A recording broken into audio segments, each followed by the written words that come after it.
इसको अगर हम बहुत क्लोजली ऑब्जर्व करें, बहुत क्लोजली ऑब्जर्व करें अगर इसे हम, तो इसके जो स्ट्रक्चर है वो स्ट्रक्चर स्मूथ नहीं है, बल्कि कैसा है, थोड़ा सा थोड़ा सा ऊबड़ खाबड़ जरूर होगा इसमें, इसमें ऊबड़ खाबड़ स्ट्रक्चर जरूर है। आप देख ही रहे हैं कि जो लाइन बिल्कुल दूर से देखने पर पेन की लाइन है, ये जो स्मूथ दिखाई देती हैं, ये देखिए ध्यान से कि इनका काफी स्ट्रक्चर जो काफी ऊबड़ खाबड़ है। आपको यहाँ पेपर का स्ट्रक्चर भी साफ दिखाई दे रहा होगा, ये पूरे पेपर का यहाँ स्ट्रक्चर, ये काफी उबड़ खाबड़ स्ट्रक्चर है। देखने में, ये दूर से देखने में लगता है हल्का, इसको मैं और अगर माइक्रोस्कोप से देखने लगूंगा तो माइक्रोस्कोप से देखने पर पता लगेगा कि इसमें बहुत सारे गड्ढे मुड्ढे हैं। तो ओल्ड कंसेप्ट के अकॉर्डिंग क्या कहा जाता है कि कितनी भी स्मूथ सरफेस क्यों ना हो, उसके अंदर उबड़ खाबड़ है, वो उबड़ खाबड़ है, हल्के मुल्के उसमें गड्ढे वड्ढे जरूर होते हैं। और जब दो बॉडीज एक दूसरे के साथ रगड़ कर चलती हैं, ऐसे दो बॉडीज एक दूसरे के साथ रगड़ कर चलती हैं, तो एक बॉडी का गड्ढा दूसरे बॉडी के उभार के अंदर फंस कर चलता है।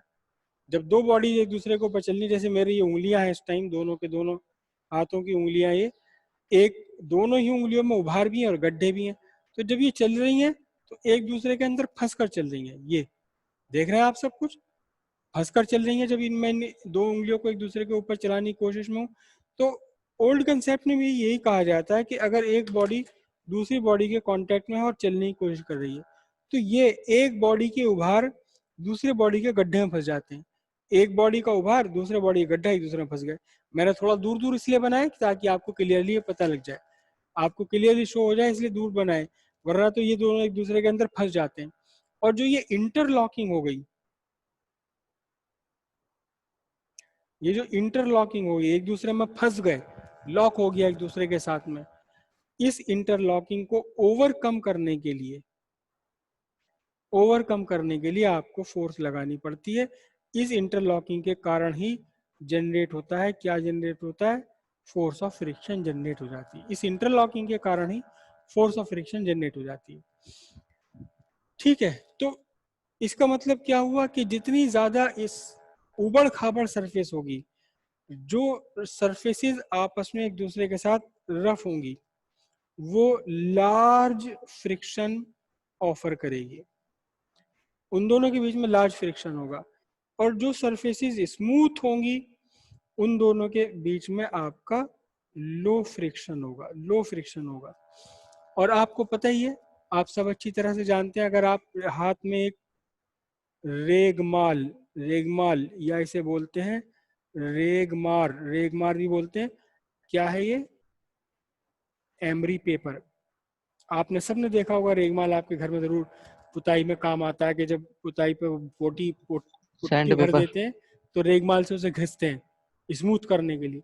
तो अगर मैं ये चीज अपने हाथ में लेकर रगड़ रहा हूँ तो कम अपोजिशन होगा, लेकिन मैं अपने हाथ में इसी की जगह एक रेगमाल लेकर यहाँ रगड़ने लगूँ तो बड़ा मुझे अपोज क्रिएट होगा, मेहनत करनी पड़ेगी, ज्यादा फोर्स लगानी पड़ेगी। क्यों? क्योंकि वो उबड़ खाबड़ है। और दो रेगमाल अगर मैं आपस में ले लूं, एक रेगमाल ये दूसरा रेगमाल ये, दोनों को लेकर के मैं ऐसे आपस में रगड़ने लगूं तो बड़ा मुश्किल हो जाएगा उन्हें रगड़ना। क्यों? क्योंकि उनमें बहुत सारे उभार गड्ढे हैं, इंटरलॉकिंग होती बहुत तकड़ी वाली, और फोर्स बहुत तकड़ा वाला फोर्स ऑफ फ्रिक्शन होता है। याद रखिएगा कि ये जो फ्रिक्शन है, it is the property, it is the property of surface, surface की प्रॉपर्टी है। ये अंदर से क्या मटेरियल है इससे कोई मतलब नहीं, ये दो मैग्नेट मेरे पास है, ये अंदर से इनमें क्या लोहा लगा हुआ क्या है, लेकिन उससे कोई मतलब नहीं। अब बात ये है फ्रिक्शन कि इनकी सरफेस पर क्या है, सरफेस कैसी है इसकी। अगर सरफेस स्मूथ है तो कम फ्रिक्शन, सरफेस अगर उबड़ खाबड़ है तो ज्यादा फ्रिक्शन लगेगा, भले ही ये अंदर से लोहे के बने हुए हो या मेटल के प्लास्टिक के बने, उससे कोई फर्क नहीं पड़ता। सरफेस की बात है, सरफेस कैसी बनी हुई है। तो जो आपका फोर्स ऑफ फ्रिक्शन है, force of friction is a property of surface. Surface जितनी ज्यादा खुरदुरी होगी, जितनी ज्यादा उबड़ खाबड़ होगी, जितनी ज्यादा रफ सरफेस होगी, उतने ही ज्यादा उसमें उभार और गड्ढे होंगे बने हुए। और जब दो बॉडीज एक दूसरे के ऊपर चलती हैं तो ये उभार और गड्ढे एक दूसरे के अंदर फंस जाते हैं, इंटरलॉकिंग हो जाती है, और इंटरलॉकिंग इनके मोशन को अपोज करता है, यही एक्चुअली फ्रिक्शन है। जो इंटरलॉकिंग के कारण इनका फ्रिक्शन, इनका मोशन एक दूसरे से अपोज हो रहा है, पहली वाली चल रही है, दूसरी वाली से रोकने की कोशिश में है, यही फ्रिक्शन कहलाता है। रफ सरफेसेस में लार्ज है, तो फिर स्मूथ सरफेसेस में ये कुछ ये कम होता है ना। तो जैसे आपको, जैसे जैसे आप किसी सरफेस को, जैसे ये सरफेस मैं आपको बना रहा हूँ, मैं सरफेस ये बना रहा हूँ, ये उबड़ खाबड़ सरफेस ऐसी मैंने बना ली, ठीक है। आपने इसे रेगमाल से घिसा, रेगमाल से घिस करके इसे आपने स्मूथ कर दिया, इसके उबड़ खाबड़ स्ट्रक्चर कुछ कम कर दिए, है अब भी उबड़ खाबड़ लेकिन कम कर दिया।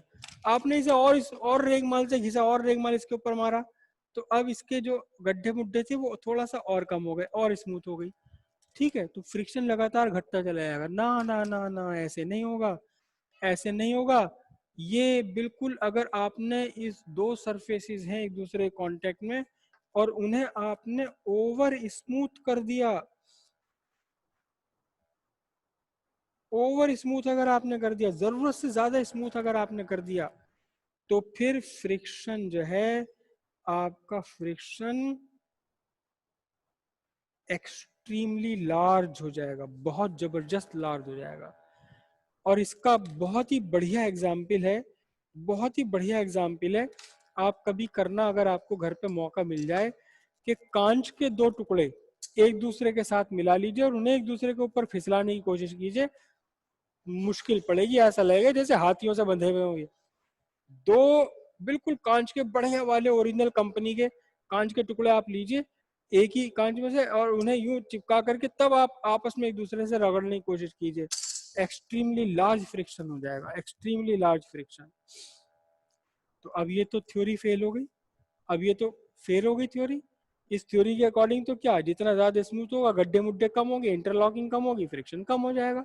लेकिन जब आपने एक्स्ट्रा स्मूथ कर दिया, ओवर स्मूथ कर दिया किसी दो सरफेस को, तब तो फ्रिक्शन बहुत ज्यादा बढ़ गया। तो फिर ये क्यों होता, एक और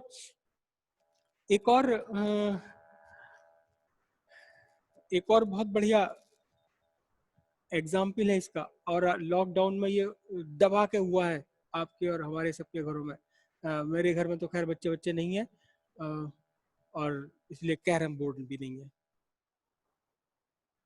कैरम बोर्ड, कैरम बोर्ड खूब खेला है लॉकडाउन में बैठकर घरों के, जिसके अंदर, जिसके घर में कैरम बोर्ड था, अपना रात दिन कैरम ही कैरम, कैरम ही कैरम। मोबाइल पे नहीं कह रहा हूँ मैं, मोबाइल पे भी लगे हुए थे कि लोग कैरम में, लेकिन मैं रियल कैरम की बात कर रहा हूँ। तो रियल कैरम के बोर्ड पर जब आप खेलते हैं, तब आप उसके ऊपर डालते हैं क्या, बोरिक एसिड। इसके बिना गोट चलेगी ही नहीं आपकी, स्ट्राइकर इसके बिना चलेगा ही नहीं, बोरिक एसिड अगर आपने नहीं डाला। तो क्या आपकी वो कैरम वो स्मूथ नहीं है, अरे वो तो जबरदस्त, कंपनी ने जबरदस्त स्मूथ करके भेजा उसे। और फिर जब आप उसके ऊपर बार बार खेलते रहते हैं, खेलते रहते हैं, वो कैरम, वो गोट और ये सब इस पे चलते रहते हैं, तो इसकी नीचे की सरफेस घिस घिस के ये क्या हो जाती है, ये एक्स्ट्रा स्मूथ हो जाती है, कुछ जरूरत से ज्यादा स्मूथ हो जाती है ये। और जरूरत से ज्यादा स्मूथ हो जाती है, तो आप नए नया कैरम बोर्ड अगर आप लेकर आएंगे, तो नए कैरम बोर्ड पे तो आप हो सकता है एक बार को खेलने बिना, बिना बोरिक एसिड के थोड़ा बहुत चल जाएगा, वो ऐसे आप मारेंगे चल जाएगा। लेकिन जब वो पुराना पड़ जाएगा कैरम बोर्ड, उसकी सरफेस बिल्कुल ही हाथ से छू के देखना, आए हाय ऐसी मक्खन रेशम सी हो गई, एक्स्ट्रा स्मूथ। उस उस एक्स्ट्रा स्मूथ सरफेस पर आप नहीं खेल पाएंगे। क्यों, क्योंकि आपका जो स्ट्राइकर है, गोट है, और नीचे वाली सरफेस, दोनों ही एक्स्ट्रा स्मूथ हो गए, एक्स्ट्रा स्मूथ हो गए। तो फिर क्या हुआ, फिर आपका फ्रिक्शन बहुत ज्यादा हो जाएगा।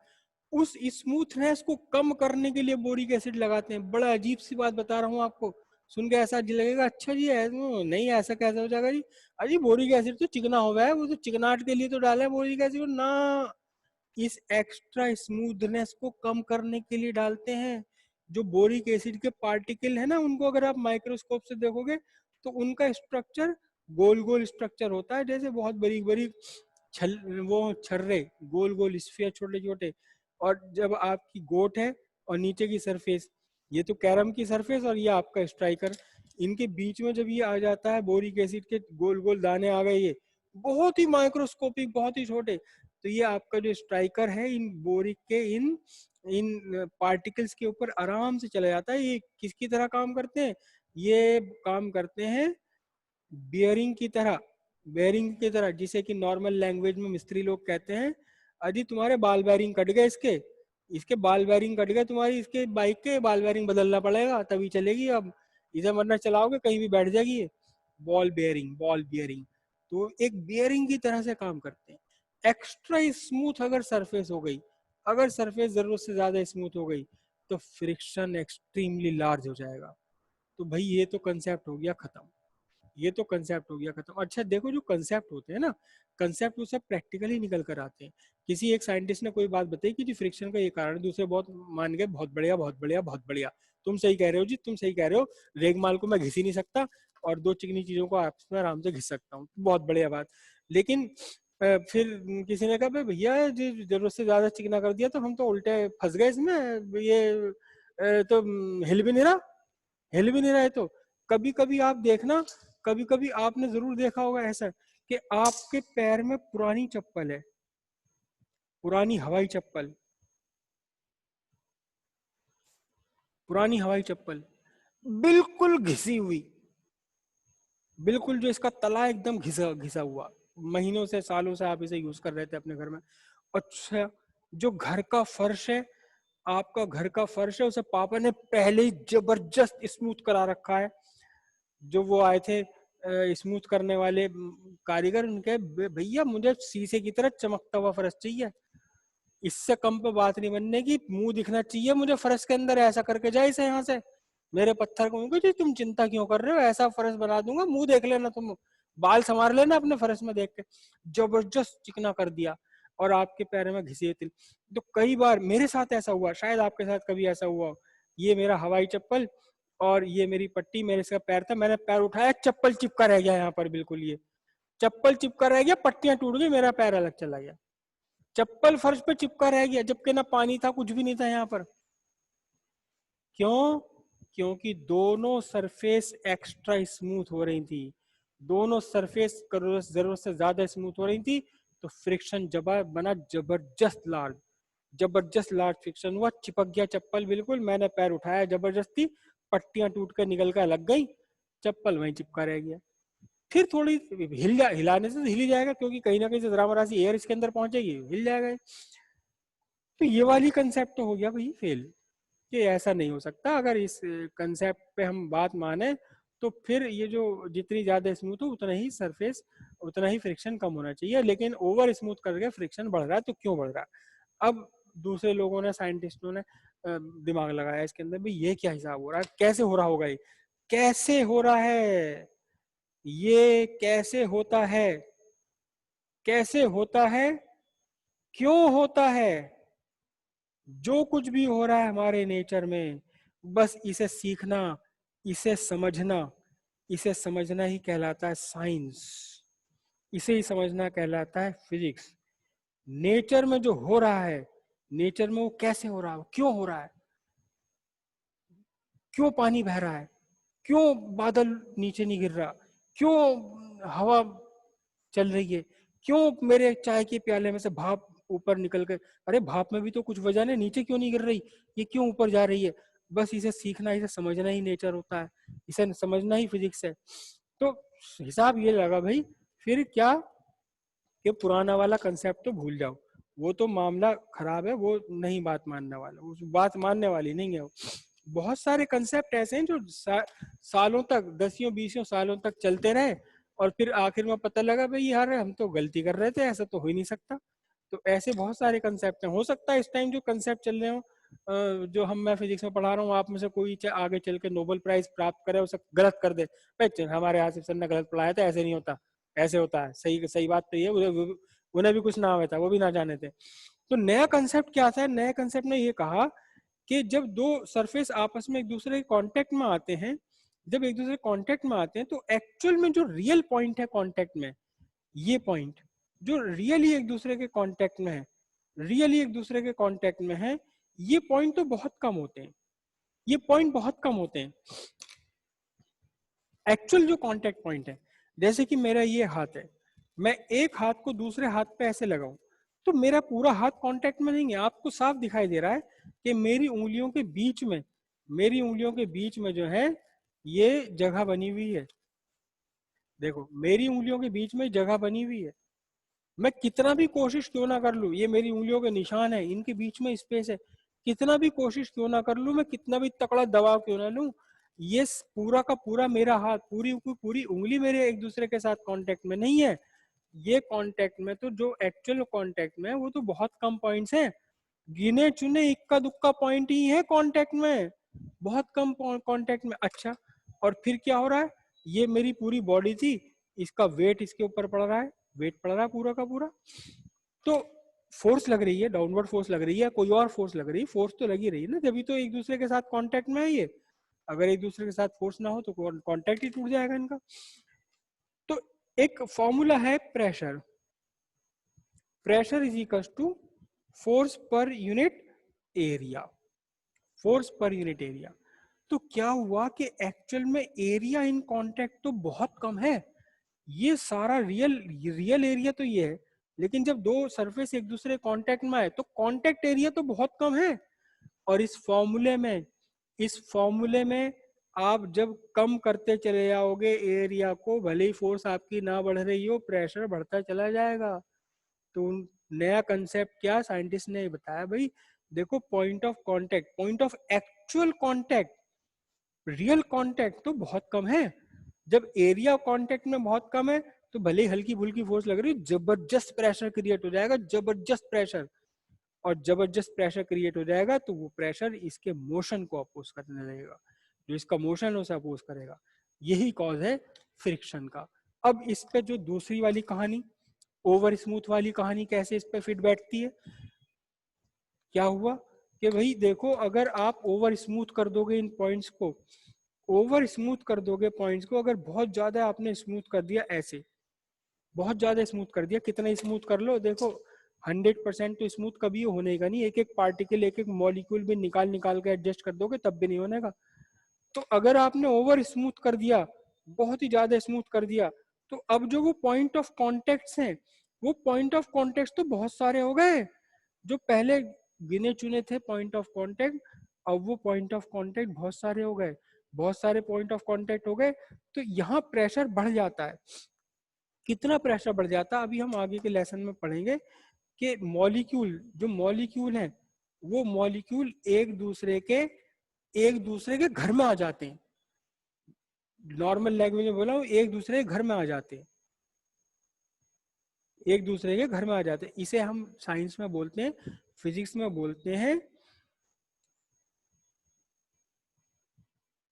देखो जो मुझे जरा खास तौर पे बतानी होती मैं बड़ी प्यारी राइटिंग में लिखता हूँ उसे, और जो मुझे हर चलते फिरते बतानी होती उसकी राइटिंग देखो मेरी कैसी होती है, मुझे खुद नहीं पता मैंने क्या लिखा था 2 मिनट पहले।